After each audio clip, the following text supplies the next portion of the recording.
നമസ്കാരം, എല്ലാവർക്കും വീഡിയോയിലേക്ക് സ്വാഗതം.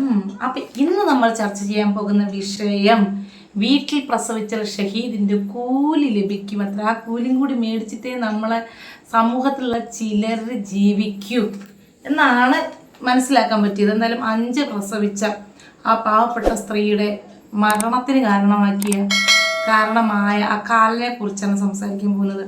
അയാൾ കാലനാണ്. കാരണം എന്ന് വെച്ചാൽ ആ സ്ത്രീ അത്രത്തോളം ദ്രോഹിക്കേണ്ട ആവശ്യം അയാൾക്ക് ഉണ്ടായിരുന്നില്ല. നമുക്കറിയാം, ഓരോ സ്ത്രീയും പ്രസവം എന്ന് പറയുന്നതായാലും ഓപ്പറേഷൻ ആണെങ്കിൽ കൂടി ഒരുപാട് ക്രിട്ടിക്കലായിട്ടുള്ള ഒരു രീതിയിലൂടെയൊക്കെയാണ്. അതിന് ചിലർക്ക് പ്ലാസൻ്റ പ്രശ്നം ഉണ്ടാവും, ചിലർക്ക് പിന്നെ ട്യൂബിൽ കുട്ടി ഉണ്ടാവും, അങ്ങനെ മഷി കുടിച്ച കുട്ടി ഉണ്ടാവും, കഴുത്തിൽ പൊക്കിൾ കൂടി ചുറ്റിയ വിഷയങ്ങളുണ്ടാവും. അങ്ങനെ ഒരുപാട് വിഷയങ്ങൾ നമ്മൾ സ്കാൻ ചെയ്ത് ആണ് ഓരോരുത്തരും കുട്ടിയുടെ മെൻ്റലായിട്ടും ഫിസിക്കലായിട്ടും എല്ലാ കാര്യങ്ങളും ഓക്കെ ആണോ എന്ന് അറിയാൻ വേണ്ടി സ്കാൻ ചെയ്ത് അത്രയ്ക്കും പ്രൊട്ടക്റ്റ് ചെയ്തൊരു ഡോക്ടറുടെ സഹായം അല്ലാണ്ട് നമുക്കിത് മുന്നോട്ട് കൊണ്ടുപോകാനേ പാടില്ല. അത്രയും ക്രിട്ടിക്കലായിട്ടുള്ള രീതിയിലൊക്കെ ഇത് നടക്കാറുണ്ട്. പക്ഷേ ഇവരുടെ ഒരു കൺസെപ്റ്റ് പ്രകാരം വീട്ടിൽ പ്രസവിച്ച് കഴിഞ്ഞാൽ ഷഹീദിൻ്റെ കൂലി കിട്ടുമെന്ന്, ആ കൂലിയും കൂടി മേടിക്കണം എന്നുള്ളതാണ്.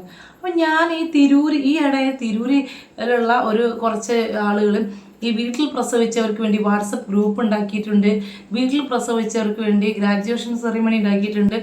ഇതൊക്കെ എന്നിട്ട് അവർ ധീര വനിതകളല്ലേ, ഇവരെ നമ്മൾ ആദരിക്കേണ്ടതെന്നൊക്കെ പറഞ്ഞിട്ട് ആദരിക്കുന്ന വീഡിയോ ഒക്കെ ഈയിടെയായിട്ട് പുറത്തുണ്ടായിരുന്നു. അതുപോലെ തന്നെ ഈയിടെയായിട്ട് പുറത്ത് വിട്ടിരുന്നു.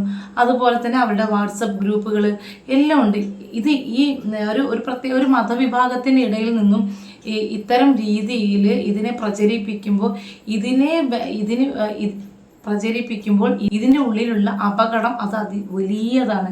കാരണം ഈ മതം വല്ലാതെ നമ്മൾ ശരിയാണ്, എല്ലാവരും എല്ലാ മതത്തിലും അവനവൻ്റെ മതത്തെ സ്നേഹിക്കുന്നു, മറ്റുള്ളവരുടെ മതത്തെ സ്നേഹിക്കുന്നു. പക്ഷെ മതത്തെ ഡീഗ്രേഡ് ചെയ്യുന്ന ഇത്തരം വിഷയങ്ങൾ നമ്മൾ ചെയ്യാൻ പാടില്ല എന്നുള്ളത് ഒന്നാമത്തെ കാര്യം തന്നെയാണ്. അതായത് പാവപ്പെട്ട സ്ത്രീയുടെ ജീവൻ പൊലിഞ്ഞിരിക്കുന്നു. കാരണം എങ്ങനെയാണ് ബ്ലീഡിങ്, നമുക്കറിയാം, 1 പ്രസവിച്ച് 2 പ്രസവിച്ച് 3 പ്രസവിച്ച് 4 പ്രസവിച്ച് 5ാമത്തെ പ്രസവത്തിലാണ് ഇങ്ങനെ സംഭവിച്ചിരിക്കുന്നത്. അപ്പോൾ ഗർഭപാത്രം എത്രത്തോളം വികസിച്ചിരിക്കും, എത്ര ബ്ലീഡിങ്ങിന് എത്രത്തോളം സാധ്യതയുണ്ടെന്നൊക്കെ വളരെ വലിയൊരു വിഷയം തന്നെയാണ്. ആൾക്കെന്തായാലും ഭാര്യനെ ഹോസ്പിറ്റലിൽ കൊണ്ടുപോകാൻ പറ്റിയില്ലെങ്കിലും ഇങ്ങനെ യൂട്യൂബ് ചാനലൊക്കെ ഉണ്ടാക്കി അതിലൂടെയുള്ള കാര്യങ്ങളൊക്കെ വരുമാനമൊക്കെ ഉണ്ടാക്കുക, അതിലൊക്കെ ക്രേസ് ഉണ്ട്. പക്ഷേ ഇതിൻ്റെ സീരിയസ്നെസ്സോ കാര്യങ്ങളെ കുറിച്ച് അങ്ങനെയുള്ള കാര്യങ്ങൾ വരുമ്പോൾ പക്ക ഈ രീതിയിൽ ചിന്തിക്കുക. അപ്പോൾ എന്തായാലും ആ ഒരു പ്രസവം വളരെയധികം വിഷമം ഉണ്ടാക്കുന്നതായിരുന്നു. അതുപോലെ തന്നെ അത് കഴിഞ്ഞിട്ടുണ്ടാവുന്ന ഒത്തിരി വേസ്റ്റുകളും കാര്യങ്ങളൊക്കെ ഉണ്ടാവും. പ്രസവം കഴിഞ്ഞിട്ടുണ്ടാവുന്ന വേസ്റ്റുകളും കാര്യങ്ങളൊക്കെ വീടിൻ്റെ അടുത്ത് തന്നെ കുഴിച്ച് മൂടി ആരും അറിയാതിരിക്കാൻ വേണ്ടി വന്നവരോടൊക്കെ മരിച്ചത് ഒരു പ്രായമായ സ്ത്രീയാണെന്നൊക്കെ പറഞ്ഞ് ഭാര്യ മരിച്ചതെല്ലാം മാക്സിമം ഹൈഡ് ചെയ്യാൻ ശ്രമിച്ചു അയാൾ. അപ്പം ഭാര്യ മരിച്ചതിൽ അയാൾക്ക് വലിയ ഈ വീഡിയോ ഒക്കെ കണ്ട് വലിയ സങ്കടമുള്ള പോലെ തോന്നുന്നില്ല.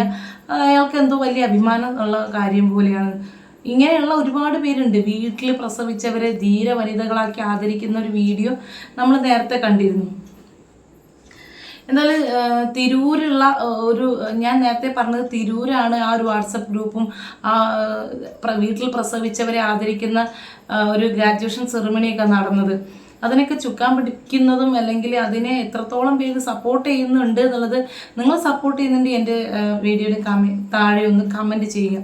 കാരണം എൻ്റെ അഭിപ്രായത്തിൽ ഒരിക്കലും ചെയ്യാൻ പാടില്ല. എത്രത്തോളം വലിയ അപകടമാണെന്നുള്ളത് ഒന്ന് ആലോചിച്ച് നോക്കിയേ. എന്ത് സംഭവിക്കുക, നമ്മൾ ഹോസ്പിറ്റലിൽ കൊണ്ടുപോയിട്ട് അവിടെ ഇരിക്കുമ്പോൾ ഒരാൾ പറയുന്നത് കേട്ട് ഹോസ്പിറ്റൽ പോയാലും മരിക്കും, വീട്ടിൽ നിന്നാലും മരിക്കും, പ്രസവിച്ചാൽ എങ്ങനെയും മരിക്കുന്നു. അങ്ങനെയുണ്ടോ? അതിൻ്റെ എല്ലാ രീതിയിലുള്ള ട്രീറ്റ്മെൻറ്റുകളും എല്ലാ രീതിയിലുള്ള സജ്ജീകരണങ്ങളും എല്ലാം ഹോസ്പിറ്റലിലുണ്ട്. അതുകൊണ്ടാണല്ലോ നമ്മൾ ഹോസ്പിറ്റലൈസ് ചെയ്യുന്നത്. വീട്ടിൽ നിന്ന് ഇത്തരം കാര്യങ്ങൾ ചെയ്യുമ്പോഴുള്ള അപകടങ്ങൾ എന്തൊക്കെയാണെന്ന് ഇപ്പം മനസ്സിലായിട്ടുണ്ടാവുമായിരിക്കും. 5 പ്രസവിക്കുമ്പോൾ ഗർഭപാത്രത്തിനും ശരീരത്തിനും അതുപോലെ ഉണ്ടാകുന്ന മാറ്റങ്ങളും എങ്ങനെ അതിന് നമുക്കൊന്നും പിടിച്ചു നിർത്താൻ പറ്റുന്നതല്ല. അതൊക്കെ ഹോസ്പിറ്റലൈസ് ചെയ്തൊരു ഡോക്ടറുടെ കീഴിൽ നിന്നുകൊണ്ട് മാത്രം ചെയ്യേണ്ട ഒരു കാര്യമാണ്. ഇനിയെങ്കിലും ബോധം എന്ന് പറയുന്ന ഒരു സാധനം ഉണ്ട്, അത് തെളിയണം. കാരണം ഇതൊക്കെ വലിയ അപകടമാണ്. ഇതിനെയൊന്നും വലിയ കൊട്ടിഘോഷിച്ച് ഭയങ്കര സംഭവമാക്കിയിട്ട് കൊണ്ടുപോകാൻ പാടില്ല. ഹോസ്പിറ്റലൈസ് ചെയ്യേണ്ട വിഷയമാണ്. ഇതിനെ ഇങ്ങനെ തന്നെ കൈകാര്യം ചെയ്യണം എന്നുള്ളത് ഇനിയെങ്കിലും ഇത്തരം വിഭാഗങ്ങളുടെ ഉള്ളിൽ നിന്നുള്ള ഇത്തരം മൂഢചിന്തകൾ, വിഡ്ഢിത്തരങ്ങൾ ഒഴിവാക്കിക്കൊണ്ട് ഇത്തരം ശാസ്ത്രം ഇത്രയും വളർന്നിട്ടുണ്ട്, എന്തേ നിങ്ങൾ വളരുന്നില്ലേ? നിങ്ങളെ തലച്ചോറിന് വികസനം സംഭവിക്കുന്നില്ലേ? അപ്പോൾ അതിനൊക്കെ ചില ഉദാഹരണങ്ങളാണ് നിങ്ങൾക്ക് മുന്നിലിട്ട് തരുന്നത്. അപ്പോൾ ഇത് കാണുക, ഇങ്ങനെയൊക്കെ സംഭവിക്കാം. ഹോസ്പിറ്റലൈസ് ചെയ്തിട്ടുണ്ടെങ്കിൽ കൂളായിട്ട് അവർക്ക് ആ കുഞ്ഞിനെയും ആ കുഞ്ഞും അമ്മയും വളരെ സേഫായിട്ട് 5 മക്കൾക്ക് ഒരു അമ്മയെ നഷ്ടപ്പെടില്ലായിരുന്നു.